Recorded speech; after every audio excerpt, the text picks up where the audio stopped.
Hi, this is Prior to Your Station, and today we bring you day 498 of Putin's invasion into Ukraine. As always, with former advisor to the Office of the President of Ukraine, Lieutenant Colonel Olexiy Arestovych, and Russian opposition politician, lawyer, and blogger Mark Feygin. Special thanks go to our most ardent supporters. Thank you, Bill. Thank you, Don. Thank you, Cinnamon. And with this, let's dive into day 498. It's almost 500 days of this. Enjoy. It is day 498 with Olexiy Arestovych. Hello, dear viewers. Olexiy, good evening. Hello. We have 52,000 starting with us. 14,000 of you clicked the like button. I know you're bored with me saying that, but I need to remind that please do not forget to share links, to click the like button, and that bell icon, and subscribe if you have not done that yet. And that's the only way to help us maintain attention on this topic. Soon we'll be looking at day 500, sort of anniversary in a very sad way of its meaning. But yeah, if you have not subscribed yet, please do that to Feygin Live, to Olexiy Arestovych, and to the Privateer Station if you are listening or watching that in English language. And one last thing I want to mention is that I'm still en route, still traveling, so I'll be back in about a day. So apologies for my lighting and background if I look a little bit like Count Dracula. All right, Olexiy, let's start with that. NATO summit is really upon us, and President Zelensky is going to visit two countries now, Bulgaria and Turkey. 3, Mark. He's already in Czech Republic. Right, 3, of course. But I was meaning that he still has to go to 2 more. And 2 countries are left to sign the endorsement for Ukraine to join NATO. 22 countries out of 31 have already signed that document. Let's discuss that. How much these efforts on the very eve of NATO summit in Lithuania can affect the existing atmosphere of the main members, United States, Germany, and the others who want to keep the status quo. We also have seen a statement from some Western intellectuals, very not last in the group of NATO, who are suggesting to expedite the process. We also have Britain and Poland rooting for expedited way to accept Ukraine into NATO.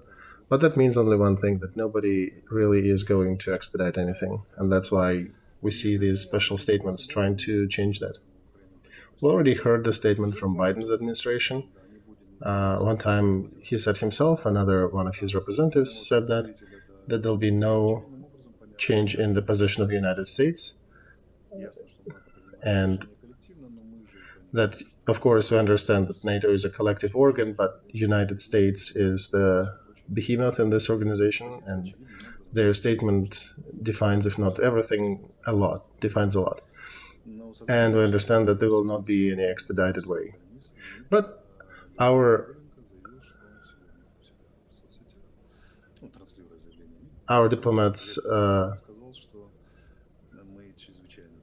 commenting on the statement of Minister of Foreign Affairs, also said that we do appreciate the statement and position of the United States, but Ukraine, I think, has proven that we're making reforms and implementing changes, positive changes in the country in the times when it is impossible to do that.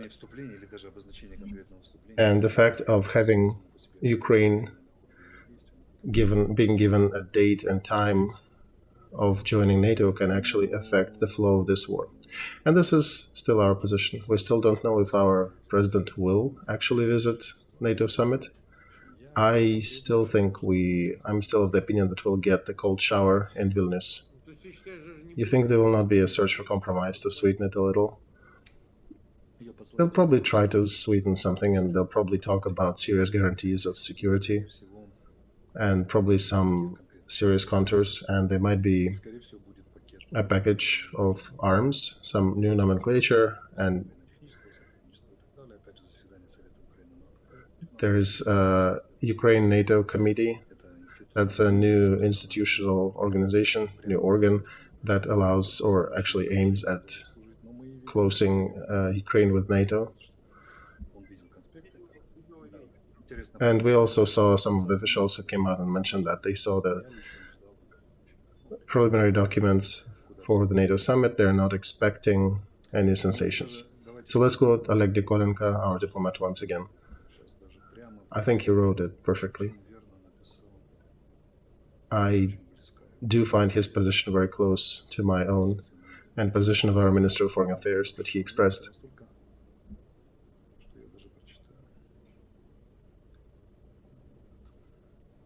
We paid attention to the statement of the White House Speaker about the necessity to implement reforms in Ukraine in order to match the NATO standards before it can be allowed to join. The United States is a leading partner of Ukraine in resistance to that aggression from Russia, and we're tremendously thankful to all help that we're getting from the United States. But I need to state that besides Ukraine, there is no country in the world that would be making so many changes in these impossible circumstances while surviving a wild-scale war. And we need to highlight that there is one more reform that needs to be completed. It's a reform of the way the West thinks about Russia and its position in the global structure. The moment that reform completes, our allies will understand that, will see that inviting Ukraine to NATO alliance will actually be the most important step to establish peace in Europe and in Ukraine. And how to translate that to Russian? And will not make it possible for Russia to repeat this strategy of aggression in the future. And that's the main point he's pointing to, of not repeating or preventing the second or the follow-up war to that war in Europe. So that basically brings a certain degree of surprise to the question of European allies and the United States not being ready to give dates for Ukraine to join NATO. And especially given that times in early 2000s and 2010 when Ukraine was declined its membership in NATO, and that pretty much led to Crimean annexation and to all these events that we're witnessing now. All right, we also decided to start a poll. We're preparing it. Will visit of Zelensky to Bulgaria and Turkey. Will this visit be able to change NATO position on accepting Ukraine to NATO? Yes, no? Okay, the poll is up in our chat, and you can vote on that.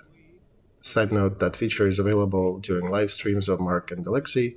It is usually turned off in the recorded video. All right, so we have discussed many times how counteroffensive can affect the results of Vilnius summit. It's already July 6th. We have less than a week left, 5-6 days to the beginning of it. In your opinion, how that correlation will play out?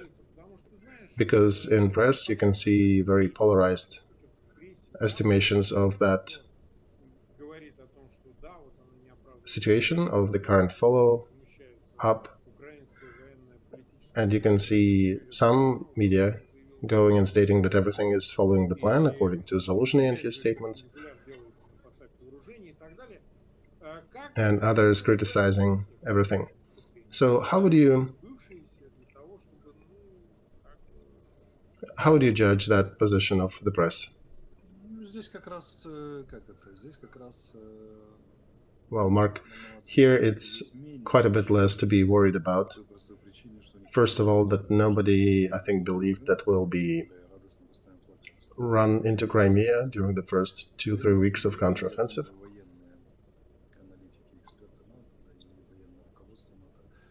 From the military perspective, I think military analysts, both in NATO and independent ones, will be able to communicate it to readers and mass audience enlarge that everything is progressing quite a bit more optimistic compared to possible scenarios. And that's what Zaluzhny was talking about with Millie. Overall, our troops are actually pretty much on the main defense line of Russians. We are at their main defense entrenchment. Right now, actually today was the phase of counteroffensive. Russians are trying to push back, but that's an expected phase. After we take certain positions, they're trying to push us out. So we just need to hold out for a bit before we can continue progressing. I will not comment on Antonov Bridge because this is hot and we are still working. I know they tried to counterattack there. We also know that they are fighting near Staromayorsk, and we saw some of the captured prisoners of war. Our troops captured some of Russians. And I need to endorse Deep State here that they are very skeptical in coloring the map, only following the official statement, which is good. It is positive. And people who are there in the trenches who are fighting, you can see some of those in Telegram, and they're commenting that they took some prisoners near Staromayorsk.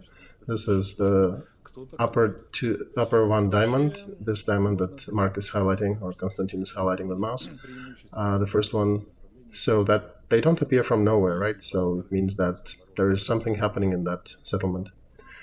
And Russian command has already engaged practically all of their operative reserves from the second echelon. This is the group of troops called Dnieper. And from the northeast, from Svatova, Kupinska, and Liman, they have not moved their reserves to the south, but they absolutely have utilized, one way or another, all the reserves they already have in the south. That's very important. That means that when they will need to maneuver, it will be very difficult for them to do that. And it's very probable that after certain conditions happen, they might not even have anything to maneuver with. And will they be able to move troops from other parts of the front? Because the moment they withdraw them from somewhere on the eastern front, it will become immediately much harder on those directions that they will withdraw their troops from. For example, Bakhmut or Avdiivka. And if they move their troops from the north, then the situation there on the Kupinsk line, Kupinsk-Belogorovka, can change. And our troops, Ukrainian troops, will of course be eager to use these changes. For now, it's very characteristic that they're very concerned about the situation near Klishchiivka, and they're concentrating their troops to try to take Bakhmut back, that whole area. And we are noticing about 2 regiments of 2 tank regiments, and that means a very serious reserve that was thrown to change the situation there. According to their data, to Russian commentary, they're saying that Ukrainian forces captured one of the heights near Klishchiivka, one of the key heights there that allows them to provide fire control of an outlying area. And they're saying that this is a very unfavorable situation for them.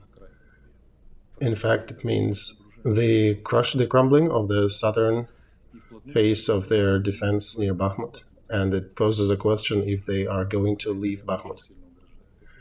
And their brave statement on taking that settlement might turn into losing it very soon. Now, if you go up north near Vasilievka, there is the road there that goes from Bakhmut to Slavyansk. That's also important for them, and it also poses a question for them and their ability to keep Bakhmut. If we reach Krasnogora, that's the fourth of four diamonds there, and I think it's 3 o'clock on this map. So the one deeper inside near the road. So that diamond is actually, if we take that area, we will make it very impossible for them to withstand our attacks on Bakhmut. It was just as difficult for us to hold it when they managed to take it, and now it's reversed. And if you look up north towards Belogorovka, Serebryanka, Dibrova, they're trying to go from Dibrova to Serebryanka, and you can see an arrow from Torskaya towards Torskaya, and there are several more arrows. And here, everywhere from Kupinska to Belogorovka, local fighting ensues. And mostly it's paratroopers. There are some mechanized infantry, though, and some of the so-called Lugansk and Donetsk People's Republics. But near Klishevka, they dropped some more paratroopers and tankers. So it'll be interesting to see. If they are going to lose these reserves in that area, I wonder where or if they have any more reserves left. And they continue hitting objects of our civilian infrastructure. There are dead and wounded in Lvov. One of the missiles hit the multi-story apartment building. Okay, let's discuss Bakhmut. We understand that this is a key position from mythology and all that propping up that Russian and troops and Prigozhin did that for that area. Can we say that them lacking private military corps Wagner in that area, that it affects their capability in that area? Can one say that if they had Wagner in that area, situation would be different? Which Wagner? Depends which one you're talking about, Wagner. The professional Wagner or the inmate Wagner? Because their main force and what Wagner represented was the force of inmates. They would give them 3 clips and send them to fight, and they basically had a choice to make to be executed and die 100% probability, or maybe have a 95 probability to die and have 5% probability to survive if they go attack. So which Wagner are we talking about? But in any case, these were the guys who knew how to fight one way or another as an organization, and their presence would be additional weight on the Russian side of the equation, but they're not. So thank you. Do you think it would matter differently for defense or offensive position? Both ways, Mark. In any case, when you have several thousand people who know how to fight, it's a serious argument. All right, just wanted to ask. That's a point of curiosity. We've been live for about 18 minutes. We continue our poll.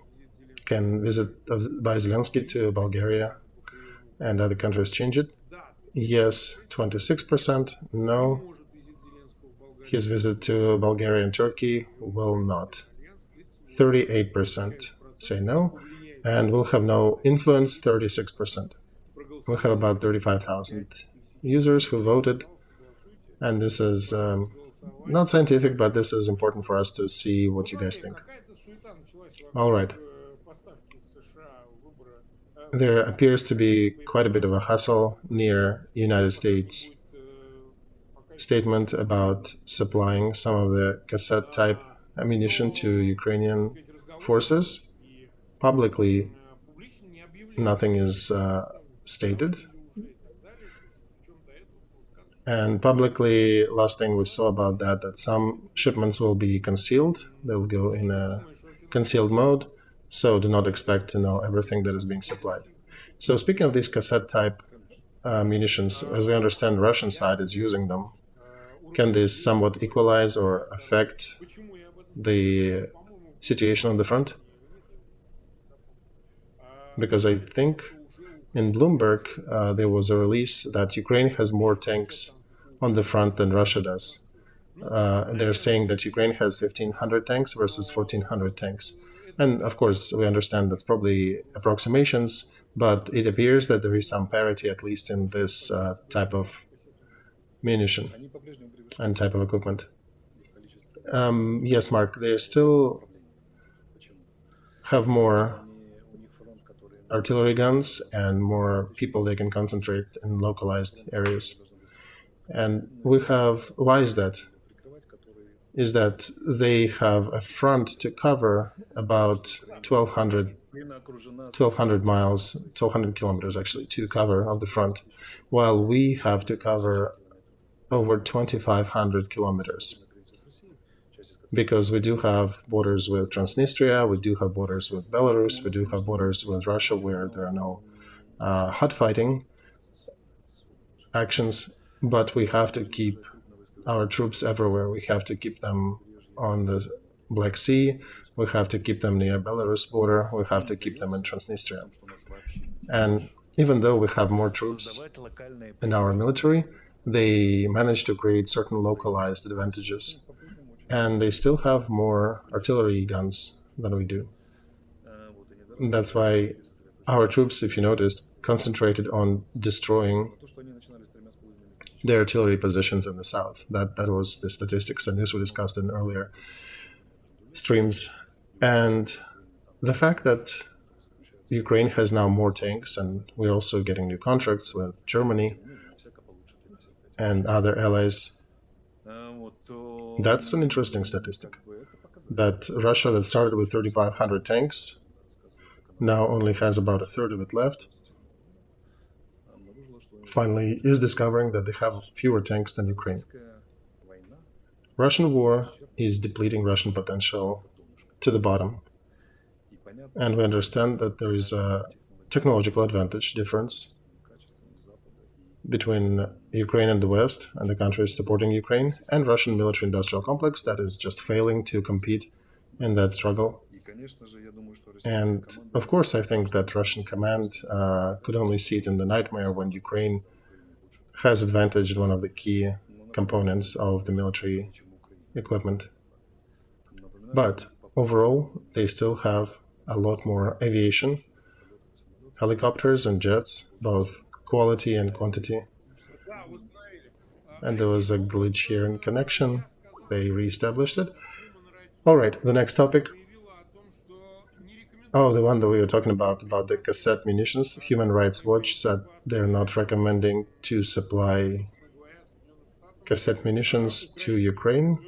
Of course, these human rights organizations are more decisive in regards to the victim instead of the cannibal that is attacking.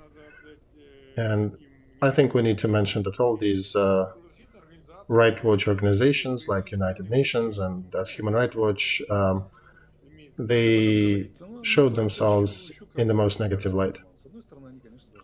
Let's discuss that. Well, yeah, that's as Na's saying, that's why there is predator fish, so that the other fish wouldn't be resting. On one hand, yeah, these organizations have to watch everybody, including us, that we remain within the frame of acceptable. At the same time, they are forgetting that situation when another country invades Ukraine, we actually have all the rights to defend and use any means necessary, because this is not just a usual war, this is the war with elements of genocide, as was proven many times. And we are an army of European type, and we have very few excessive situations on the front, and they are being investigated whenever they happen. So I would say we're somewhat an exemplary army for Europe at the moment. But these organizations, they don't think in this order. I think they roughly started being formed at the end of the 19th, early 20th century, middle 20th century. and all of them work within the framework of the old police joke. Hello, police, I'm being murdered. All right, when they murder you, come back and please return and fill out the form. So that lefty story that we do not accept force, we do not accept conflict with force in any shape. As one of the ministers of defense in Germany mentioned before, that Ukraine could use the non-force resistance to Russia. And this is the key sore point of the West, that we keep having the same issues all over. Israel was facing a similar situation and is facing it very often, that defending itself after terrorist acts, they are being portrayed as aggressors. And Palestinians who blow themselves up in civilian transport in Israel, they're portrayed as victims. So I want to say, yeah, well, this is the civil rights orgs, and they do work however they can, but we will continue fighting. And this is just another imbalance that we have to work under. And speaking of specifically cassette-type munitions, they are very good munitions to fight, to use against infantry, to use against logistics lines. And the main danger, as people usually say, is that a lot of these cassette munitions remain unexploded, and that's the main risk for the years after the war. But I want to bring you back to reality that Russia has put so many landmines there that will be demining that area for years to come after. And of course, it is bad that we have to use them or use them. We are really in the extreme position where we have to use it, and we will be doing it as long as we have that access to that munition, because it is effective. And it will be up on us to clean it after. So we are expecting still, though, to be able to use them, and I hope that Russian soldiers that are doing I don't know what on this front, and I don't think they know what are they doing there, that they'll get new presents in the shape of these cassette munitions on their heads. And there are some conversations about maybe ATACMS missiles. Maybe they'll attach it to the NATO summit, but discussion is ongoing. And opinion of the American military that are reporting the results on the battlefield, and they're highlighting niche deficits in a certain nomenclature. That actually affects even the politicians in the United States who otherwise would work in the framework of non-escalation or de-escalation and avoiding additional supplies.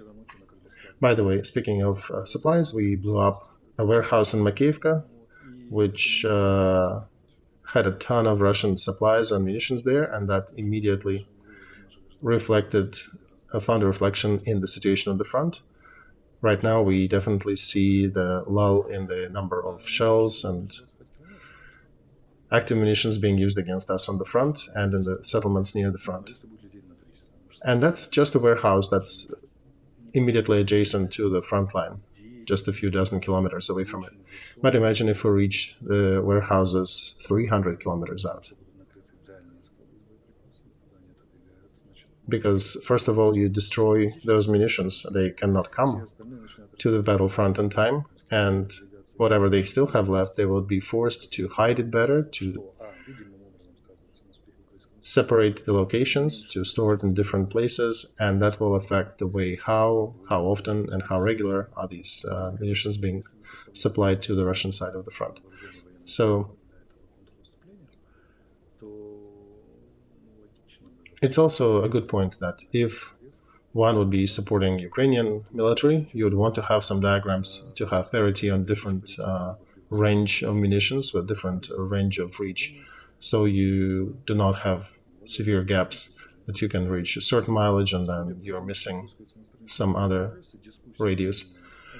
And that discussion appears to be ongoing and to be very much alive and well, and the American military are slowly impressing it on American politicians and other politicians that the situation is not equal or has some issues in certain parts of munitions and capabilities, and methodical supply of that information does change the position of politicians who eventually unclench and allow these munitions to appear on the front. And I think it will change. Remember how the first 10 HIMARS changed the situation on the front. 90 warehouses in the first 2 weeks after their appearance changed the tempo and the capabilities of Russia dramatically. So ATACMS is the next step. Aviation is the next step. And then that'll be not just parity, but the advantage. We will win them on the ground. We are even winning on the ground, but we will be able to do it faster and save more lives if we have higher level of resources in the air. And today, Naryshkin, the head of their military intelligence, started to speak about the threat of civil war in Russia. And this is so dangerous, as he says, even the broken families and destruction of Russian economy. So if they're talking about that, that means there are reasons to talk about that. And today, for example, Russian military correspondents, so-called, are talking about the fact that their soldiers are not given rotation option, that they have been stuck on the front for 9 months without a chance to go home and rest. The war is a general competition in means and pressure. It is a competition in how effective and how fast and how persistent are you in using the weaknesses of family. So we can see that our enemy is wavering, that they have issues, and they may be failing faster, but we would be best to increase our effort at this moment when we see them at their weak. Because if we manage to increase the effort when things are unfolding like that, when the psychological things and statements unfolding on their side, we're facing a higher chance of breaking the front faster. And I don't know what other way to use to convince our allies that it is much more difficult to solve offensive questions when you do not have parity. When I'm not even talking about higher numbers or advantages, when you're barely at parity in some items and completely out of parity in the others. All right. We've been live for about 39 minutes, and I apologize for a break earlier in that stream that lasted for about 6 minutes. So, topic of negotiations connected with the activity of Burns and CIA, not by him only, but he is a noteworthy face of that matter, because he had meetings in Kiev, which we discovered post factum. He met with Zelensky. He also had negotiations with Naryshkin in Russia, of Russia. And this is all in the context of waiting for NATO summit membership. And of course, there'll be a lot of skepticism about NATO accepting Ukraine earlier or in an expedited manner. But as for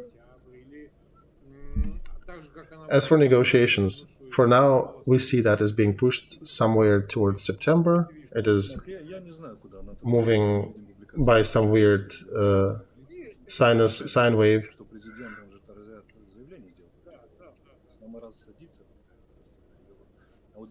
And they're bringing back up. It's weird, Mark, that they still want to put us at the table while Zelensky is actively stating we want to get back to the borders of 91, and this is the only condition. So speaking of the table, let's pose a question. What is the American desire to put us at the table of negotiations? Well, what is leading America in that push? November elections next year. And what changes? What Ukraine war changes? Well, Biden goes to be re-elected for the second term, maybe, and he's at 80 years old. So who's suffering? Oh, Biden and his administration. His age and certain background noise and other issues. Is he concerned about war in Ukraine? If he's concerned, he can give jets and artillery, and we'll win it for him faster. Republicans have a serious argument. What is an argument? Trump group has an argument. You did not win the war. What do you mean did not win the war? Just kick that stool from under Russia and we'll win the war. Give us artillery, ATACMS, and F-16 and we'll take it. We would have won it a long time ago if we had that. Well, if Trump will be Biden's contestant, he'll be saying the war would not have started with me.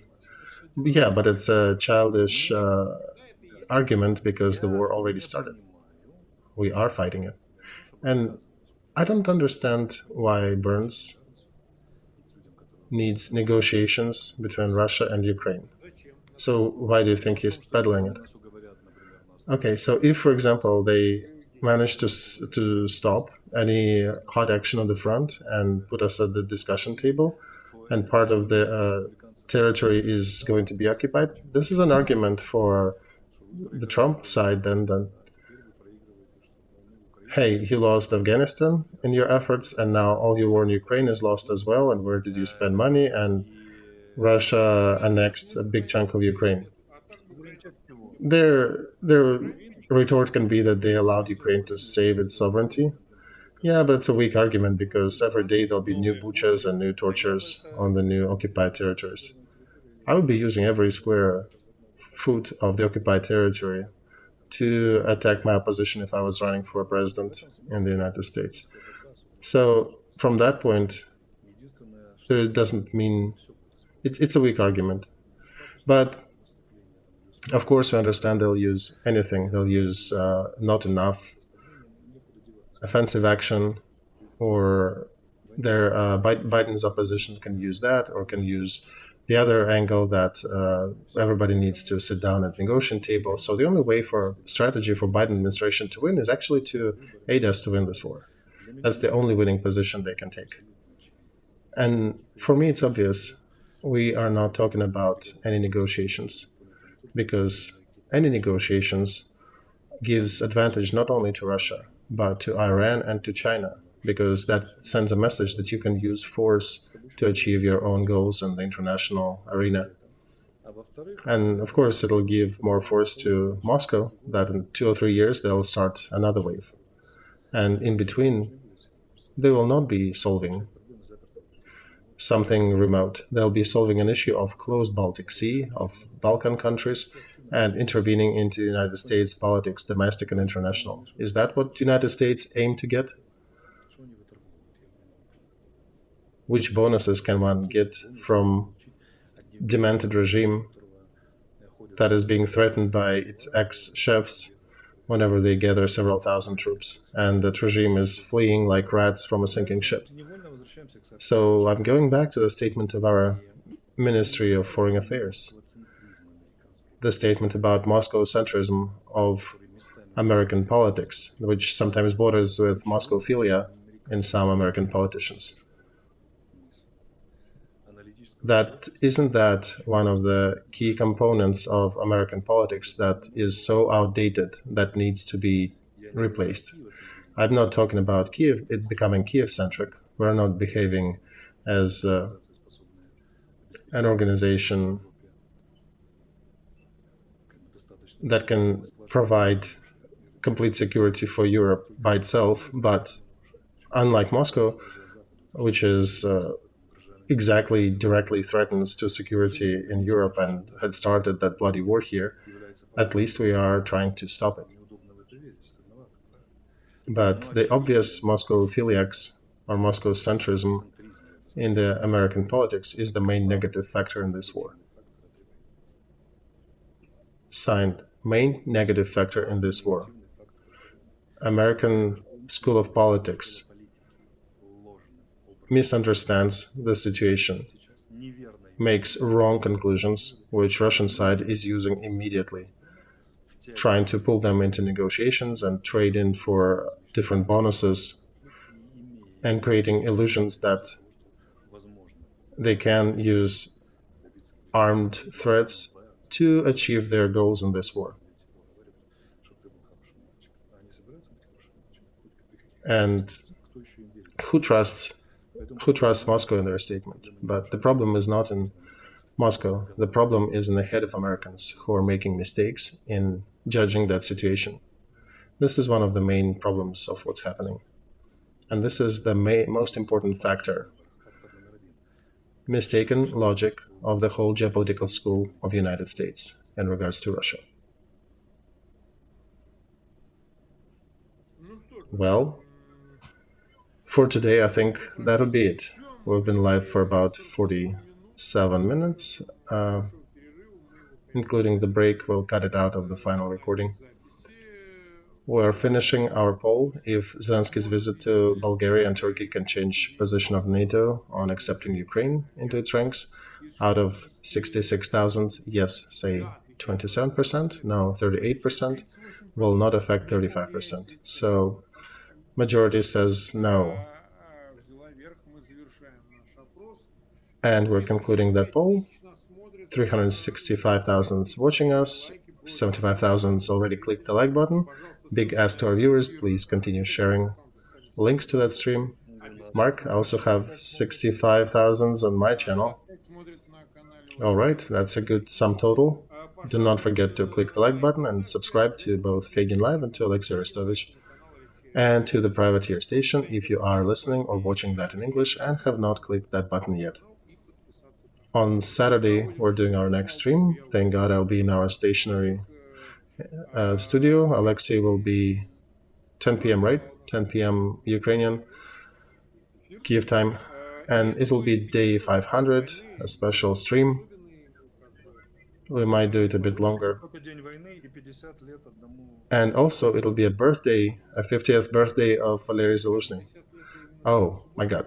He'll be celebrating it on Saturday, right? Yeah, it's Saturday. 50 years on the 500th day.